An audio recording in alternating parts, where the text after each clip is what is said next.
Hello, I'm enjoying a rare moment of peace and quiet by recording another story from the collection given to me as a Christmas present, The Call of Cthulhu and Other Weird Stories. This particular one is called The Outsider. I just hope my throat holds up, it's still a little bit rough.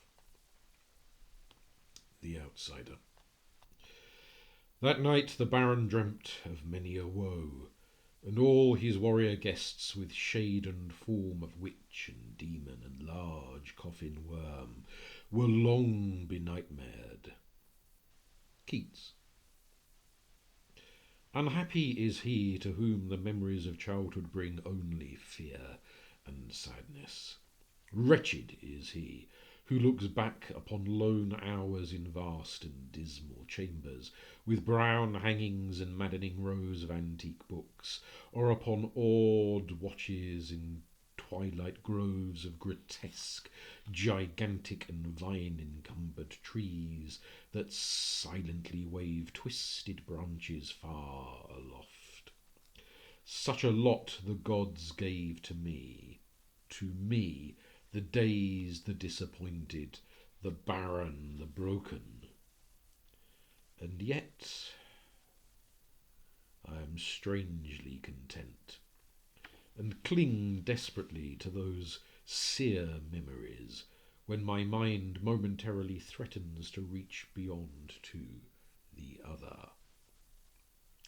I know not where I was born, save that the castle was infinitely old and infinitely horrible, full of dark passages and having high ceilings where the eye could find only cobwebs and shadows. The stones in the crumbling corridors seemed always hideously damp, and there was an accursed smell everywhere, as of the piled up corpses of dead generations.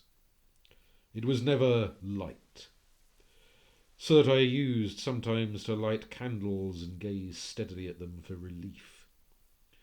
Nor was there any sun outdoors, since the terrible trees grew high above the topmost accessible tower.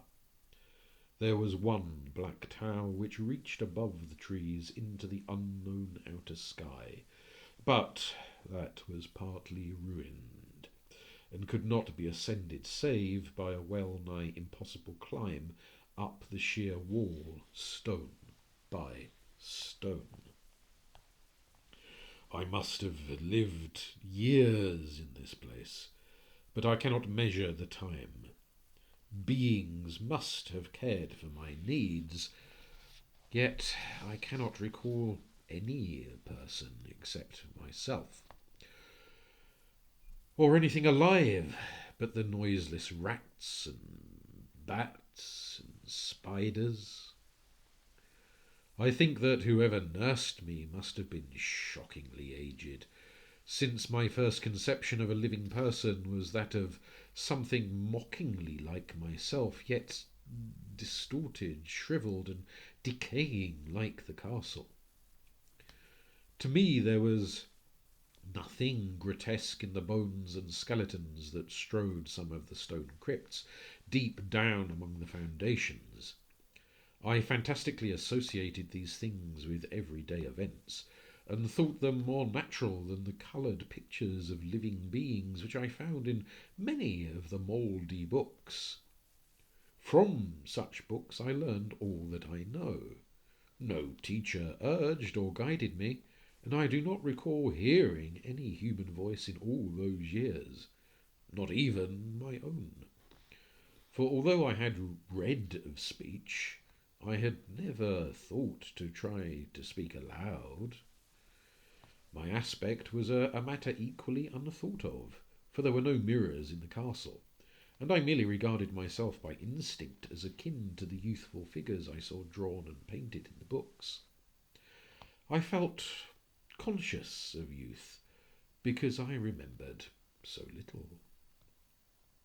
Outside, across the putrid moat, and under the dark mute trees, I would often lie and dream for hours about what I read in the books, and I would longingly picture myself amidst gay crowds in the sunny world beyond the endless forest, Once I tried to escape from the forest, but as I went farther from the castle, the shade grew denser and the air more filled with brooding fear, so that I ran frantically back lest I lose my way in a labyrinth of nighted silence.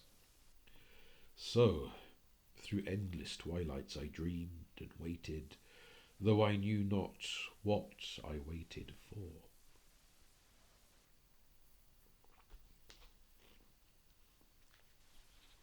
Then, in the shadowy solitude, my longing for light grew so frantic that I could rest no more, and I lifted entreating hands to the single black ruined tower that reached above the forest into the unknown outer sky. And at last I resolved to scale that tower, fall though I might, since it were better to glimpse the sky and perish than to live without ever beholding day. In the dank twilight I climbed the worn and aged stone stairs till I reached the level where they ceased, and thereafter clung perilously to small footholds leading upward. Ghastly and terrible was that dead, stairless cylinder of rock, black, ruined and deserted and sinister with startled bats, whose wings made no noise. But more ghastly and terrible still was the slowness of my progress. For climb as I might, the darkness overhead grew no thinner, and a new chill as of haunted and venerable mould assailed me. I shivered as I wondered why I did not reach the light, and would have looked down had I dared. I fancied that night had come suddenly upon me, and vainly groped with one free hand for a window embrasure, that I might peer out and above, and try to judge the height I had attained. All at once, after an infinity of awesome, sightless crawling up that concave and desperate precipice, I felt my head touch a solid thing, and I knew that I must have gained the roof, or at least some kind of floor. In the darkness I raised my free hand and tested the barrier, finding it stone and immovable. Then came a deadly circuit of the tower, clinging to whatever holds the slimy walls could give, till finally my testing hand found the barrier yielding, and I turned upward again, pushing the slab or door with my head as I used both hands in my fearful ascent. There was no light revealed above, and as my hands went higher, I knew that my climb was for the nonce ended, since the slab was the trap-door of an aperture leading to a level stone surface of greater circumference than the lower tower, no doubt the floor of some lofty and capacious observation chamber. I crawled through carefully, and tried to prevent the heavy slab from falling back into place, but failed in the latter attempt. As I lay exhausted on the stone floor, I heard the eerie echoes of its fall, but hoped, when necessary, to pry it open again.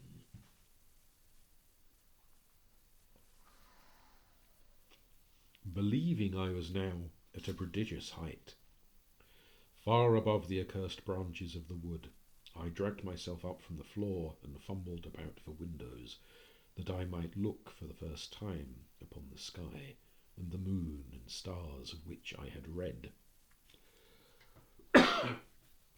But on every hand I was disappointed, since all that I found were vast shelves of marble, bearing odious oblong boxes of disturbing size. More and more I reflected and wondered what hoary secrets might abide in this high apartment, so many aeons cut off from the castle below. Then unexpectedly my hands came upon a doorway, where hung a portal of stone, rough with strange chiselling. Trying it, I found it locked, but with a supreme burst of strength I overcame all obstacles and dragged it open inward. As I did so, there came to me the purest ecstasy I have ever known, for shining tranquilly through an ornate grating of iron and down a short stone passageway of steps that ascended from the newly found doorway was the radiant full moon, which I had never before seen save in dreams and in vague visions I dared not call memories.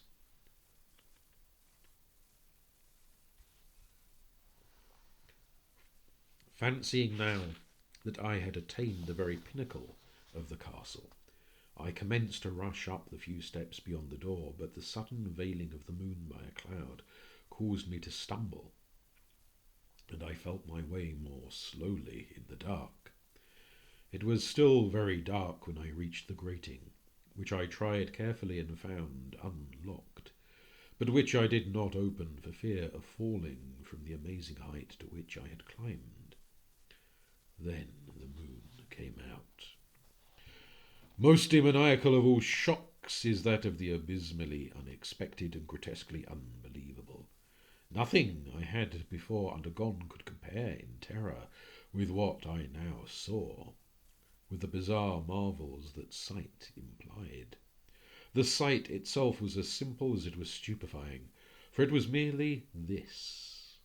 Instead of a dizzying prospect of treetops seen from a lofty eminence, there stretched around me on a level through the grating nothing less than the solid ground. Decked and diversified by marble slabs and columns, and overshadowed by an ancient stone church whose ruined spire gleamed spectrally in the moonlight. Half unconscious, I opened the grating and staggered out upon the white gravel path that stretched away in two directions. My mind, stunned and chaotic as it was, still held the frantic craving for light, and not even the fantastic wonder which had happened could stay my course. I neither knew nor cared whether my experience was insanity, dreaming, or magic, but was determined to gaze on brilliance and gaiety at any cost. I knew not who I was, or what my surroundings might be, though as I continued to stumble along I became conscious of a kind of fearsome latent memory that made my progress not wholly fortuitous. I passed under an arch out of that region of slabs and columns and wandered through the open country, sometimes following the visible road, but sometimes leaving it curiously to tread across meadows where only occasional ruins bespoke the ancient presence of a forgotten road. Once I swam across a swift river where crumbling mossy masonry told of a bridge long vanished. Over 2 hours must have passed before I reached what seemed to be my goal, a venerable ivied castle in a thickly wooded park, maddeningly familiar, yet full of perplexing strangeness to me. I saw that the moat was filled in, and that some of the well-known towers were demolished, whilst new wings existed to confuse the beholder. But what I observed with chief interest and delight were the open windows, gorgeously ablaze with light and sending forth sound of the gayest revelry. Advancing to one of these, I looked in, and I saw an oddly dressed company. Indeed, making merry and speaking brightly to one another. I had never seemingly heard human speech before, and could guess only vaguely what was said. Some of the faces seemed to hold expressions that brought up incredibly remote recollections. Others were utterly alien. I now stepped through the low window into the brilliantly lighted room, stepping, as I did so, from my single bright moment of hope to my blackest convulsion of despair and realization. The nightmare was quick to come, for as I entered there occurred immediately one of the most terrifying demonstrations I had ever conceived. Scarcely had I crossed the sill when there descended upon the whole company a sudden and unheralded fear of hideous intensity, distorting every face and evoking the most horrible screams from nearly every throat. Flight was universal, and in the clamour and panic several fell in a swoon and were dragged away by their madly fleeing companions. Many covered their eyes with their hands and plunged blindly and awkwardly in their race to escape, overturning furniture and stumbling against the walls before they managed to reach one of the many doors. The cries were shocking, and as I stood in the brilliant apartment alone and dazed, listening to their vanishing echoes, I trembled at the thought of what might be lurking near me unseen. At a casual inspection, the room seemed deserted, but when I moved towards one of the alcoves, I thought I detected a presence there. A hint of motion beyond the golden arched doorway leading to another, and somewhat similar room. As I approached the arch, I began to perceive the presence more clearly, and then, with the first and last sound I ever uttered, a ghastly ululation that revolted me almost as poignantly as its noxious cause, I beheld in full frightful vividness the inconceivable, indescribable, and unmentionable monstrosity which had by its simple appearance changed a merry company to a herd of delirious fugitives. I cannot even hint what it was like, for it was a compound of all that is unclean, uncanny, unwelcome, abnormal, and detestable. It was the ghoulish shade of decay, antiquity, and desolation, the putrid, dripping eidolon of unwholesome revelation, the awful bearing of that which the merciful earth should always hide. God knows it was not of this world, or no longer of this world. Yet, to my horror, I saw in its eaten away and bone-revealing outlines a leering, abhorrent travesty on the human shape, and in its mouldy, disintegrating apparel an unspeakable quality that chilled even me even more. I was almost paralysed, but not too much so to make a feeble effort towards flight. A backward stumble, which failed to break the spell in which the nameless, voiceless monster held me. My eyes, bewitched by the glassy orbs which stared loathsomely into them, refused to close, though they were mercifully blurred and showed the terrible object but indistinctly after the first shock. I tried to raise my hand to shut out the sight, yet so stunned were my nerves that my arm could not fully obey my will. The attempt, however, was enough to disturb my balance, so that I had to stagger forward several steps to avoid falling. As I did so, I became suddenly and agonizingly aware of the nearness of the carrion thing, whose hideous hollow breathing I half fancied I could hear. Nearly mad, I found myself yet able to throw out a hand to ward off the fetid apparition, which pressed so close, when, in one cataclysmic second of cosmic nightmarishness and hellish accident, my fingers touched the rotting, outstretched paw of the monster beneath the golden arch. I did not shriek, but all the fiendish ghouls that ride the night wind shrieked for me, as in that same second there crashed down upon my mind a single and fleeting avalanche of soul-annihilating memory. I knew in that second all that had been. I remembered beyond the frightful castle and the trees, and recognised the altered edifice in which I now stood. I recognised the most terrible of all, the unholy abomination that stood leering before me as I withdrew my sullied fingers from its own.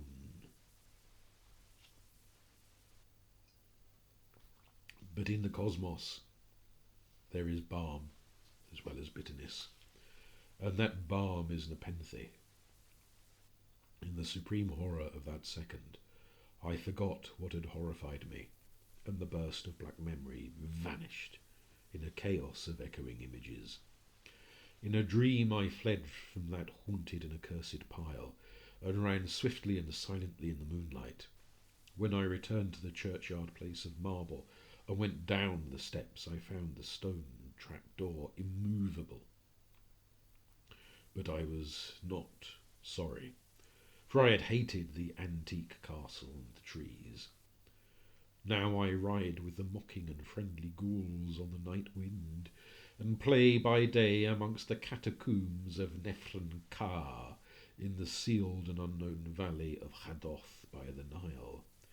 I know that light is not for me, save that of the moon over the rock tombs of Neb, nor any gaiety save the unnamed feasts of Nitocris beneath the Great Pyramid.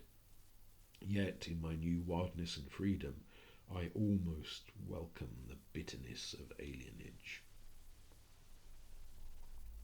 For although Nepenthe has calmed me, I know always that I am an outsider, a stranger in this sanctuary, and among those who are still men.